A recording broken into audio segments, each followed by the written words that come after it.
جرأت میخواد موقع رانندگی این 7 وسیله رو توی ماشینت نگه داری. اولیش، نشون ایربگ رو روی داشبورد و صندلی دیدی به هیچ عنوان از کفپوش ضد لغزش و روکش صندلی استفاده نکن، چون توی مواقع اضطراری جلوی باز شدن کیسه هوا رو میگیره. دومیش، اصلا از آویزهای عروسکی و بزرگ استفاده نکن، چون توی بزرگراه‌ها میتونه حواست رو پرت کنه.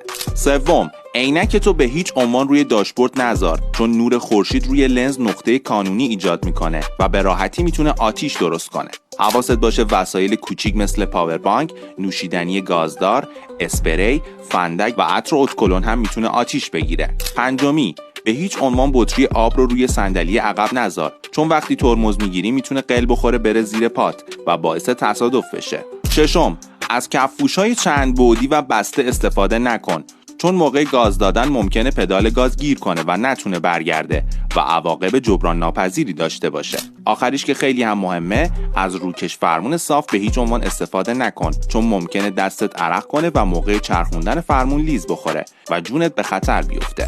اگر این پست مفید بود ممنون میشم که لایک کنی و این پست رو با دوستانت به اشتراک بذاری.